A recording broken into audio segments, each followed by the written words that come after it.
you doing? Good. So my name is Wendell Butler. I am a local loan officer, but like John says, I'm not a loan officer tonight.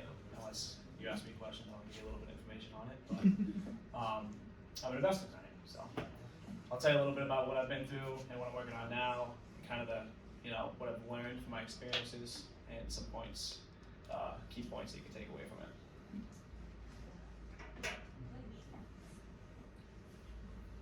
All right, so I am 27. I live in Worcester, Massachusetts.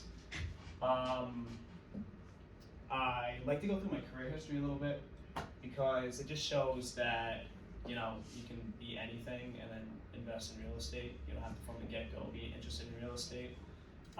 Like 2 years ago, I wasn't even thinking about real estate. I had no idea about house hacking, no idea about the BRRRR method.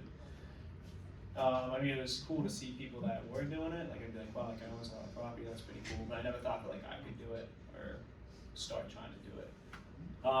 So I started as, like, once I graduated college, I was trying to be a physician assistant. I worked as a nurse assistant for a little bit. So I got the nice experience in nursing home, helping elderly people, wiping their butts and stuff. So that was cool. But after a while, I got sick of it, like most people probably would. I decided that school just wasn't for me. I didn't enjoy like sitting down and just like being taught something. I like to learn myself and go out and do stuff, and take the world in control of like myself and learn stuff myself. So I ended up moving to Miami for like a work vacation, you would call it. I bartended there, and I also started my own e-commerce business. So I learned a lot about marketing and sales. I learned about how you can make money outside of like a 9 to 5. So you can make money a lot of ways in this world, and it just opened my mind a lot. I actually lived with, I don't know if anyone's familiar with CrossNet. It's like a 4-way volleyball net. If anybody's ever seen it, it's probably like Facebook ads and stuff. Those are my best friends. I lived with them and I helped them, when they were in the grind of that beginning business. It's like a 7-figure company, so seeing them do that just makes me believe that I can do anything. Alright, so then I came back to New England because I realized that I was sick of partying and all like the party life in Miami. Everybody there was kind of scammy and a lot of fraud happened there. I wouldn't recommend going there to try to do business unless you really know that person. So I came back and started sales in ADP to kind of gain more sales experience. That's selling payroll, by the way, which is pretty boring. When COVID hit, it was impossible to sell to a business. So I realized, and I started reading about real estate. This is why I started reading about it, reading Big Pockets, being part of, listening to all the podcasts and stuff. And the real estate market at the same time was exploding. So I got an offer to become a loan officer assistant. I took that offer and worked my way to become a loan officer, and now I'm investing as well. I was also a military veteran for 7 years, and I left as an officer of the medical field. So I'm getting back because I actually used a VA loan, which is really awesome. So I've had 2 deals that I've done, and right now I'm working on another one. So the first one was they're all like really kind of weird deals, very creative financing, which is cool because it shows that you can do a lot of real estate rather than following like a cookie cutter type sheet. You can do many things with creative financing and finding deals in different ways. So the first one was like a condo hack kind of flip. The second one was like a BRRRR, and now I'm house hacking it. And then now I'm currently in talks with like an 8-unit commercial property that has the potential to be a good BRRRR if everything falls into place. But yeah. And my real estate game plan is I'm gonna house hack every single year until I'm really sick of doing it. I'm gonna flip between a VA loan and an FHA loan and kind of just refinance my way out of it and use it again and keep on utilizing it for a couple of years to gain some multifamilies. That's part of my long-term plan. I like to house hack in places that appreciate, but also has a little bit of cash flow. And then I focus kind of like my bigger deals in places that cash flow, rather than mostly appreciate, but I like both, obviously. And right now I'm in between house hacks, so I'm continuing to focus on the long term. properties, and that's where that 8 unit is. And then I'm reading about flips and stuff right now just to get some quick cash. And I also just got a new book on Airbnb, like arbitraging, which is really cool. I don't know if anyone's ever heard of that, but it's kind of like you don't own the property, but you host someone's property as a short-term lease.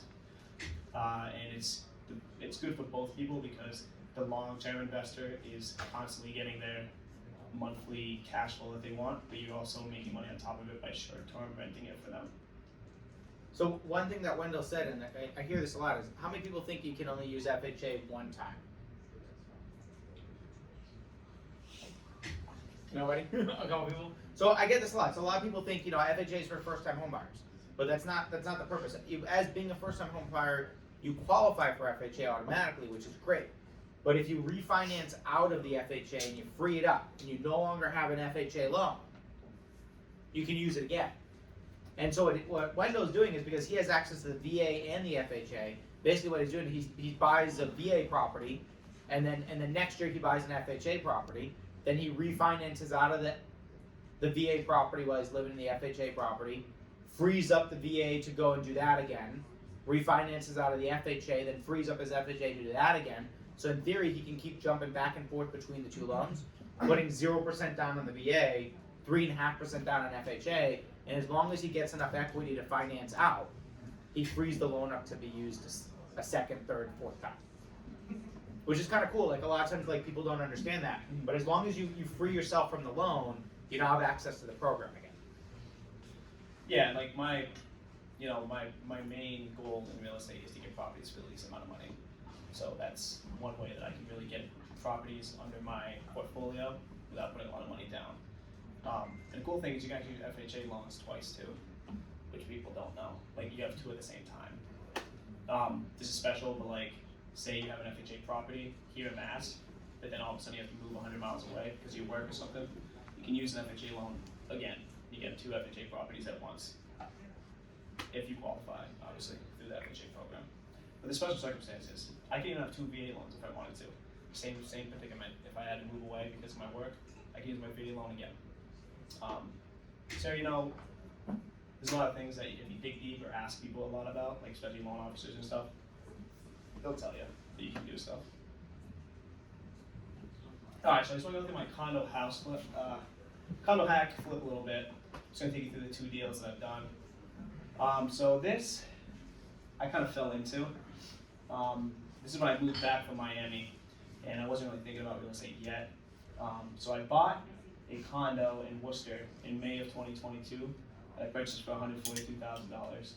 I used a mass housing loan, which is another way to use 0% down.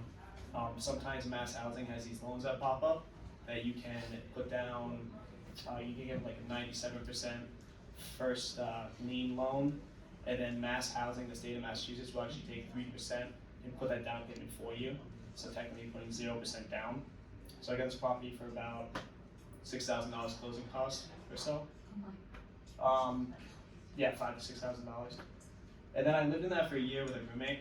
So that's when I kind of sparked my mind, like, wait, okay, my roommate's here and he's paying rent for me, and I'm kind of just, I have this property that's appreciating during COVID, and I'm not paying really any of my mortgage, he's paying it for me. I'm like, this is pretty cool. So then I found big pockets, started reading books and stuff, but yeah, all I had to pay was like the HOA fees, which was like, and the utilities, which was like $300 a month, and that was pretty cool. So then I got an idea to start kind of rehabbing the property myself. So I started to do some of the flooring, I changed some of the carpets, I painted the place a lot, made it look really nice and modern because it was kind of old school. It was in Worcester, so I kind of had that old school paint. I redid the whole kitchen, put new cabinets and counters in, some granite counters, new sink, new appliances and stuff. I spent a little more than I wanted to. I spent like $8K on the kitchen, or $7K on the kitchen, and then the other 1,000 was like the flooring and paint and stuff. If I went back and did it today, I could probably do it for like 4,000, a lot less, but you do stuff and you learn as you go. But the cool thing was that not only helped to raise my property value, because it made my condo one of the best ones in the condominium. Along with the COVID appreciation, it just raised the value in a year like exponentially. Some of the challenges obviously was living in the construction zone myself. So a lot of people don't like to do this, but if you just, grind for a year and say you're living there without a kitchen, because you're redoing the kitchen, at the end you can come out with a lot more income, really jumpstart your real estate investing kind of career. So during the end of this whole condo hack flip, I started looking for my next property of a multifamily because I wanted to go now actually do a house hack. And that kind of intertwines with this because I bought it. The multifamily was on the next slide, but I sold this for $225,000, and I ended up getting a $70K profit of it in a year. So this is like a grand slam. I feel you're not gonna hit this all the time. COVID definitely, helped with it. But you can do something like this in like a normal market and say I would have maybe profited like $30,000, $40,000. It really just depends on where you are in the market and everything else. COVID obviously helped me boost that a little bit. Alright.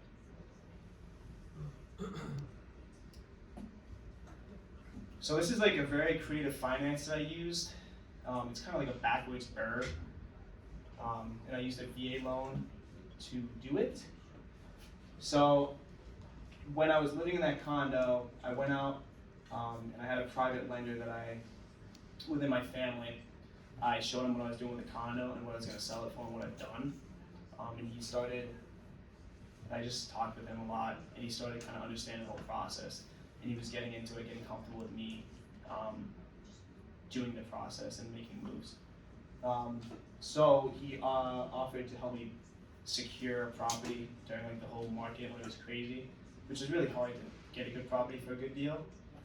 Luckily, this property popped up on MLS, I bought this off MLS, and it popped up, and within like 6 minutes, I was like at that property, kind of talking to the owner, and luckily he was going kind of off market, but he was selling it on Zillow himself. It was weird. He wasn't using a realtor, but he was on Zillow selling it. So I don't even know if you could do that, can you? For sale by owner? But yeah, on Zillow. So he was kind of just nonchalantly selling it.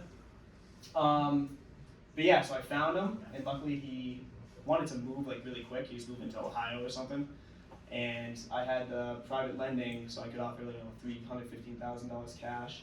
He wanted $330, and I basically just said, "Hey man, I will close this in literally as quick as possible, 2 weeks, 3 weeks, whatever you want. You can leave everything here and just move to Ohio with your family."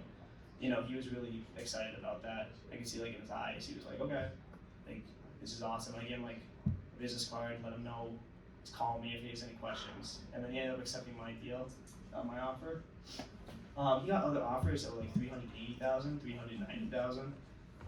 People even offered $400,000 for this property. But they were FHA loans and stuff, and this property wouldn't have passed that. So I think he kind of knew that, and I kind of hinted that to him that you don't want to go down the road of accepting an offer that's going to fall through. You just want to take this cash offer and get on with your next chapter of your life. And he was all about it. So luckily, he accepted that. So I ended up rehabbing this property too. I used the private money, lender money as well. So he financed the purchase of the property and he financed the rehab of it all. I thought it was only going to be okay, so I'm new going into this. I don't really know construction costs and everything. I thought it was going to be $60,000. But when you start digging into a Worcester old house, you find a lot of things that you weren't expecting. So I had to redo the whole electricity because of knob and tube. I had to redo a lot of the plumbing because the plumbing in the kitchens were out of date, and they had copper tubing that was as big as, it was so small. It was this is how thick it was. Not even how somebody uses a kitchen like that with tubing that big. So I plumbed a lot of that. I had to knock down walls to open up kitchen space. I had to redo a whole kitchen on the first floor and the second floor. I added a third bedroom because I finished an attic on the second unit up top. I made it into kind of a studio place. I probably put more work into it than needed, but I wanted to, learn as much as I could and make this property really nice because I was living there too. So after I rehab the whole property, I went out and got people to rent it out. I rented out the top unit for $1,600, and the bottom unit I'm renting out to my roommate that moved with me for $750, and it'll be $1,600 when I move out. I could have probably rented out for $1,800 or more because I redid the whole place and it's brand new. But when you get good tenants and you know they're really good, you sometimes give them a little price cut because you know it's just gonna be really easy. And these tenants are amazing and they pay on time and they clean up after themselves. You just can't. You gotta take a price cut for good tenants. That's what I'm saying basically. So then after I got that rented, I went and got a VA appraisal for it, and it appraised for $440K. So I was all in at $420,000 and it appraised at $440K. So then what I did was I took the 100% VA loan and I bought the property back from my private lender because he bought it with cash. I wasn't loaned the cash, he bought it, and then I bought it back from him for the full appraised amount. So he wrote me a check of the difference too, so I made $20,000 on top of it because paid $420,000 his money back for like the interest that he made from it as well, and then it appraised for $440 and I got 100% financing, so $440 minus $420 is $20,000, which I would get. So basically I am living in this property now for just closing costs, and I think the closing costs were around $8,000. So I bought a property that's now worth probably $510,000 for $8,000, and I'm living for free and getting cash flow. Another reason I really like this property too is on this side. It has a big lot, and I'm actually trying to currently subdivide that lot to either sell it, and in Worcester, if you can get like a good 2-family or 3-family lot that you can build on, you can sell it for like $70,000 or more, or I can hold it and build on it myself if I wanted to. But I just started that process. I have no idea how to do it. I'm just kind of talking to people that have done it. And that's what's cool about real estate. You just find different opportunities within opportunities within opportunities, and you just talk to people, get to know people, and then you figure it out. And you know, who knows? I could build another duplex or 3-family right next to it eventually. One of the biggest challenges from this was working with contractors. As I said, I didn't have any experience doing this, so a lot of the contractors that I dealt with were good. A lot of them were very bad. I actually had a contractor steal $6,000 from me on this. They were doing the roof and they were supposed to do the deck up front. I put the down payment for the deck after they finished the roof, and they just took that money and left because they realized they undervalued the cost of doing the deck, so they just kind of stole it from me and left. And what stinks about that is when you try to sue a contractor, it's just not really worth it for that little money. So you really got to do due diligence and read reviews about them, ask around, and make sure that you're working with the right people. Yeah.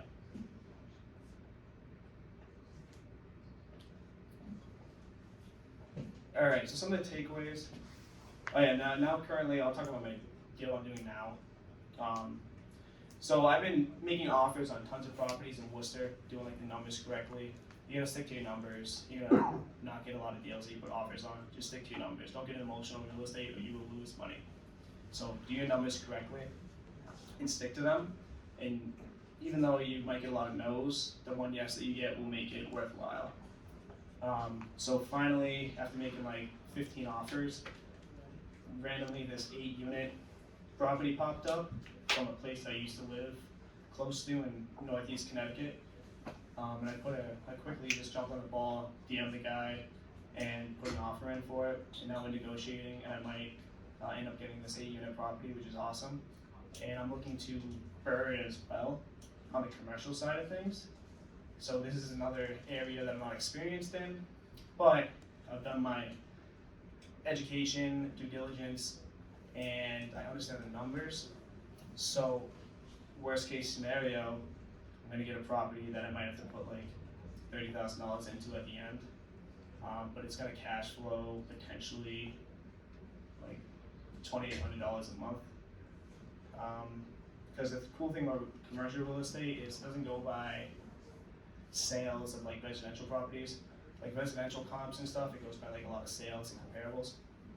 Commercial is all about net positive income, like the income that you get in, and then the expense that you have, and then the leftover that you have of like net income, and then you take the average like capex of the area. Am I saying this right? Cap rate, yeah. Cap rate of the area, and you kind of like do a calculation with that, and that kind of gives you the valuation of the property. So if you look at the current cap rate of it, if you can raise the rents, if you make the property more profitable, you basically raise the value of the whole property. So it's pretty cool. But some takeaways. So the reason I got into real estate is I want to be financially free, kind of travel, spend more time with family and loved ones, and not be tied to any 9 to 5. And yeah, I mean, there's something inside of me that's like entrepreneurial. Like anytime that I work a 9 to 5, I can clock in somewhere and clock out. I just can't do it. And I just think family is just too important to be forced to be somewhere and not have control of your own life to hang out with them and stuff. So that's one big reason I love real estate, because it gives you the opportunity to do that. Another big takeaway is be creative with financing. It really is possible. You need to keep asking questions to everybody, especially loan officers. Like ask them about loans, ask them why you can't do something, ask them how you can do something. Don't be afraid to like ask them questions because you think you might offend them. They'll find ways for you if they're really good, especially if they have like an investor mindset. They'll find ways, because everybody wants to get a property for like no money. And there's a lot of ways to do it. You just gotta be creative. Sometimes you have to jump in. A lot of these properties, my last 2 properties, and then the one I'm getting into right now, I'm really just jumping in. But that's kind of the best way that I've learned, is you educate yourself, you get confident in the numbers, and then you jump in and just don't be afraid, because as long as the numbers are correct, you're gonna get out, and you're gonna get out okay. But don't just jump in without doing any numbers and not educating yourself, because then that's when you can lose. Practice running numbers on properties and seeing properties like all the time. So any chance you can see a property, go see it. Any chance, sometimes just sit down and just run numbers on Zillow, or like calculators on Bigger Pockets and stuff, and just see what properties look good, what properties don't. And soon it become like cyclical, and you'll be able to just see a property, see the value, see a location, and you'll know that it's going to cash flow. Read a lot. So this is one of the books that I like a lot. It's by Brandon Turner. It kind of breaks down a lot of ways you can invest with no and low money down. I recommend reading that a lot. And then also network all the time and just ask a ton of questions. Always be asking questions. Never walk into a room thinking that you're the smartest person in the room, because you're not. Somebody knows something you don't know. So keep on asking people questions, and you're going to keep learning and learning. And also Mark Ferguson's really good. He's kind of like into flipping, but he's really good, and he's on Instagram and stuff. And these are my social medias if you want to follow me. I post a lot about kind of what I'm doing, and I post a lot about different loans that you can use too, if you look in a house hack like from the beginning, and I can help you out with that. But yeah. Any questions? Do you have any recommendations for going after private money lenders or private money partners? You mean like how to find them, or How to find them and how to get them on board? Yeah, so I mean, if you've done a few deals with real estate, create a portfolio and show the numbers of like how you're making money within your portfolio now, because they're gonna want to see that. And once you show them what you've done, if it's gonna make money, if somebody has like $400,000, $500,000 sitting in the bank making 0.5% interest, if they see an opportunity to make 5% interest or something, like with somebody that they know, that they trust, that has expertise and proof that they've done it, they're gonna take like your call. They're gonna sit down with you, and they're gonna like be curious about it. Cool thing about real estate too is like, as a first lien holder too, if they're financing you, the worst thing that could happen is they own the property after like you fail, and then you just sell it and maybe they lose like $20,000, but you can lose that much in the stock market. Like a couple of days ago, the stock market like tanked, and people probably lost that much money. So, you know, you just gotta be confident and talk to people, keep asking questions. Yep. So how'd that process work where you said you had your family member that, so he purchased the property and then how long did he hold it for and then you bought it back from him? How'd that process work? So we purchased the property in like, what was that, March?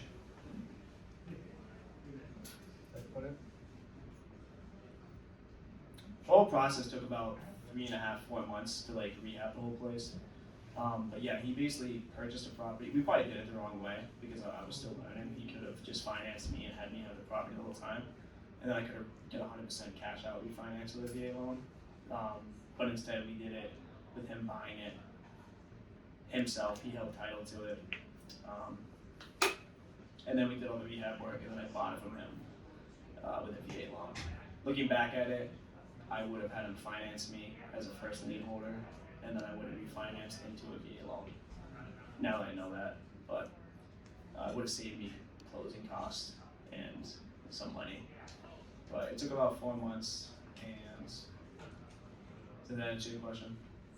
Yeah, kind of. So like my question I guess is, so he owned the property and you did the work. So I know he was your family member, but in that, like let's say he wasn't in that scenario, could you have put in all that work and then he's like, I'm gonna hold on to this property, like screw you? No, so you make like an agreement. Okay. Yeah, you make like a written agreement with like an attorney or something, and have it like, you can even have like an attorney do like a witness signing and stuff showing like what's gonna happen, that they can't like hold the property, and have like terms of your whole agreement. With my family member, obviously, I knew he wasn't gonna do that. I mean, if he did, that would have been crazy. Awkward. Yeah, it would have been awkward like Thanksgiving or something. But yeah, you get a lot of things in writing. Just get things in writing, especially if you're working with people you don't know, people you don't trust, or don't like know enough to trust. You can trust them. It's important to get things in writing, especially with big purchases like this. Don't ever just go by like someone's word or whatever, because people will back out, things will happen, and then you or the other person will become liable, which is the worst thing you can do. I know you're a loan officer, so I know you kind of did it backwards, but I've heard through the grapevine that appraisers appraise things better when it's a new purchase as opposed to a refi. Yeah, so I think Is that true? yeah, so technically if we would have ran into some trouble because he bought it like 3.5, 4 months after, and like if I tried to refinance it, there's like a kind of a rule with like appraisers and refinancing with like a 6-month rule. But it really like, actually it doesn't really matter because you can flip a house in like 3 months to get it reappraised. It just matters that you show proof of what you did and have the appraiser kind of walk through and see what you did. I mean, as long as you're showing that you added value to the home and made it like comparable to other homes that are worth that value, it's okay. The 6-month thing really comes in when you purchase a property with a loan and you want to like cash out, refinance later on. But if you're doing like a whole new purchase, that's okay. So I kind of like accidentally fell into the right way to do it in a way. It made it easier. Because I mean, I've experienced my house is appraised way better during the purchase than during the refi. Yeah, and it always depends like the appraiser too. It's just, that's one thing that stinks. Like appraisers, they're people, they're human. They can't be like perfect, and everyone's different. But yeah, you run into good ones, you run into really bad ones, and you just gotta keep on pushing along. Well, the thing that we always find with like the purchases is it's like, it's a little bit backwards, right? The appraiser shows up at the property, they have your purchase and sale agreement, so they know how much you want it to appraise for. And then it just so happens it appraised for $5,000 more. Like that happens more times than I can tell you, where it's like, it appraises for $5,000 more. Because they know if they hit the number, they stop working. Because like, it's all good. When you're doing a refinance, it's like, great, I bought the property for $320, like I want to refinance it. It's more work for the appraiser because they're like, Is 340 good? Is 360 good? Is 400 good? Like when you purchasing, they know what you're targeting, and they do their best to make it work. When you're doing refinance, like they don't know what they're targeting. A lot of times when we're doing refinances, we try to meet with the appraiser, explain to them what we're targeting, explain to them what we're doing, deliver them comps, make it easy. But like a lot of times people don't do that, and it turns into a little bit of a guessing game. Yeah, that makes sense a lot, actually. That tends to be what we find. It's amazing how many times the property appraises for $5,000 more than what we're purchasing for. Like it's amazing, but it happens like 95% of the time. And also, don't be afraid. Like, if you're in a situation when you have an appraiser that needs to hit like a certain number, you can't like tell them like hit this number or you're gonna like do something to them. you can't say that. From personal experience, you can't say that. You can't. It's like, you might get in trouble or something. But you can like show them reasons. Like, look at these comps. Make sure you check this one out. Make sure you look at what I did. Like, look at this. Look at this new. Like, look at all these pictures. Look at all these receipts. Like, this is how much I spent to make this property better. Then they'll be like, okay, yeah, I know. Like, then they just have a better story of your property because they don't know. They're just walking in. They're just looking at it like, okay, cool. This looks pretty good. They're like making their little sketches of it, and then they gotta go home, look at properties online, click some, and just do comps that way. But if you show them real comps and like kind of do the job for them, you have a better chance of appraising what you want it to be. Even what you plan to do also. Like, you can show them that you did stuff, but even if you tell them what you plan to do. Yeah, like even with this, so what's cool, that kind of comes to this property. So like, the deck, the contractor took my money, didn't finish it. That deck still isn't done, and it wanted to pass the VA loan, like it won't. It's about to collapse. So VA loans are very specific to like FHA loans and they're strict. But I met the appraiser there, and I showed her everything that I've done, and I told her the story of the contractor that, took my money, and I'm working on this. I have a contractor lined up to work on it now, and she passed it without even putting the deck on there. So it's really like, people get scared to talk like human to human, but if you just explain your scenario to people, they care, unless they're just inhuman. But There's a lot of dicks out there, but it doesn't. there's a lot of dicks out there. Luckily, this lady was very nice, and she like loved the property. She's like, oh wow, that's amazing. I'm like, yeah, don't look at the deck. It's like, I didn't take a picture of the deck yet. I'm like, okay, don't take a picture. We'll go in the back door. Yeah, we like went in the back door, and she walked out at the end. And she's like, oh my god. I'm like, yeah, I'm doing it. I swear. She's like, okay, I won't put it on there. And like the whole night, I was like, Jesus, is she gonna put it on there? And then finally it came in, and she did. That was just good. But, do you have a question? Yeah, just wondering how you structured the deal you made the offer on the 8 unit. Which one? The 8 unit one that you're talking about? Yeah, so this was, he posted it on Facebook.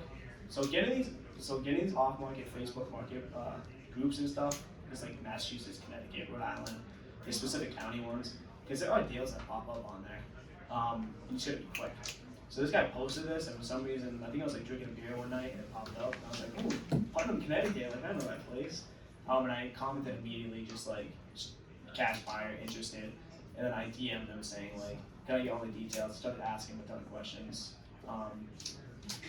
So there's a lot that goes into like an 8-unit commercial property. Like you gotta ask each tenant situation, you gotta ask each rent, you gotta ask for electric bills of the owners, you gotta ask for water bills, sewage, you gotta ask for home insurance. You want to get all that information, and then you want to start doing calculations yourself, and then you want to come out with like, obviously a good offer to make. And I went to go look at the property twice, like with him. You want to always be in contact with him because you want him to be on top of mind in case other people start talking to him. You want to show that you're the most serious buyer. But I ended up, first I tried to do, so he wanted $515,000 for his 8-unit property, and I offered him $460, $460 half cash, $230, so $230 cash using my private lender, which is basically cash, because he just writes a check. Hard money. It's kind of like hard money, yeah. And then I did $230 for seller finance from him for like 6%, at like 25-year term and 10-year balloon. He liked that, and then once I walked through the property, I made that offer, and then he came back saying that he wanted more money. So I talked to my private lender and I asked him, this guy wants 7% because he wanted 7% interest now for his seller finance. My private lender only charged me 5%. So I asked my private lender if he could just do cash the whole thing. Negotiated, and I re-offered with 470 cash with certain contingencies. I wanted 2 out of the 4 tenants evicted. I wanted to be able to talk to one of the tenants that are causing the biggest hassle, to try to kind of know what I'm getting into and make a game plan of how to either do cash for keys to get them out or, evict them the right way. And then I wanted to see every single unit because this seller didn't even ever see every single unit. He just bought it in January and he thought it was gonna cash flow. It didn't cash flow because of COVID. They stopped paying rent. So how do you do seller financing if you don't own it outright? So you just ask the seller if they want to do seller finance. But if he bought it in January, he doesn't own it outright. How does he self finance? So as long as he's in a weird situation. He's seller financing with the past seller, so he could technically seller finance with me, pay the past seller what he owes him, and then cash flow off of that. That's what he was trying to do. But instead, I was like, let me just pay you 470 cash to help you just get out because he just wants to get out. But technically, you can seller finance with anybody that has a decent amount of equity in it. Say it's like a $400,000 property, and they have $100,000 equity in it. You can ask them to do $100,000 seller finance, and then you get a $300,000 loan, and you can own it with 0 money down if you wanted to, as long as it cash flows and it makes sense. But yeah, seller financing is interesting. So that's something you should look into too. It doesn't hurt to ever ask if someone wants to seller finance because it's, if I had a property that I was selling and someone asked me to seller finance and I can get 7% on my money just like that, I'd be interested.